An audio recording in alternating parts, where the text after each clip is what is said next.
வணக்கம் மக்களே, நம்ம இன்றைக்கி என்ன பார்க்க போகிறோம்னு பார்த்தீங்கன்னா, இன்றைக்கி அம்மாவாசை இல்லையா, அதனால் கட்டாயம் வாழைக்காய் நம்ம செஞ்சே பிடச்சி தான் ஆகணும். அதை பாருங்கள், எங்கள் வீட்டு கொள்ளையில் இந்த வாழைக்காயை நான் எப்படி கட் பண்ணி வச்சுருக்கேன் பாருங்கள். இது 2 வாழைக்காய் நான் கட் பண்ணி வச்சுருக்கேன்.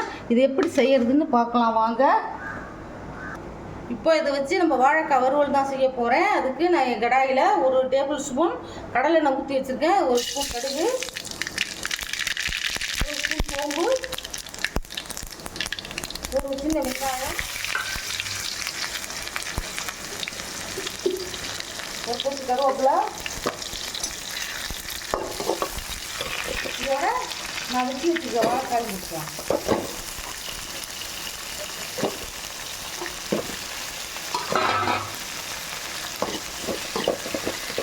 எண்ணெய் 2 ஸ்பூன் அதிகமாக ஊற்றணும்.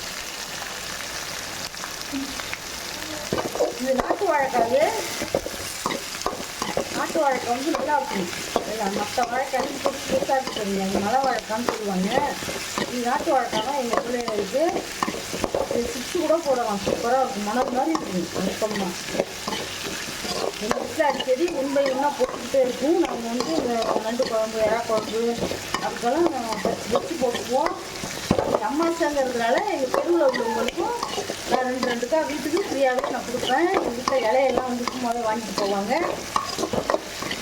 அதெல்லாம் ஒரு புண்ணியம் தான். நம்ம வீட்டில் இலை வந்து வாங்குறாங்க அப்படின்ட்டு நம்ம சும்மாவே கொடுக்கலாம், இருந்தால் கொடுக்கலாம். இருக்கிற இலை வேஸ்ட்டாக தானே போகுது.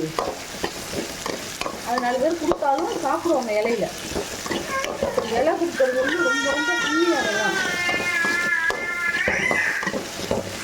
இப்போ பாருங்கள், ஓரளவு நல்லா பாதி வேக்காடு வந்துருச்சு. படுத்து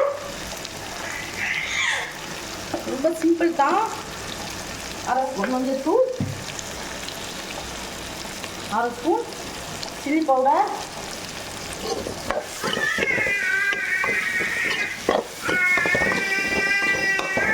கலர்ஃபுல்லாக இருக்கணும். இப்போ இது வேகிற அளவுக்கு தண்ணி ஊற்றிக்கலாம். ஒரு சிட்டிகை பெருங்காயம். வாழைக்காய் வாய் இல்லை, அதனால பெருங்காயம் கட்டாயம் போட்டுக்கணும்.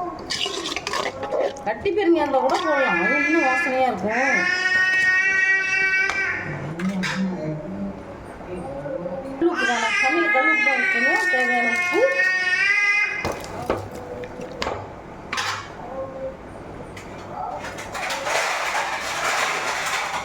இப்போ பாருங்கள் கொதி வந்துருச்சு. இப்போ இது ஒரு 15 நிமிஷம் மூடி போட்டு வேகட்டும், அப்புறம் பார்க்கலாம்.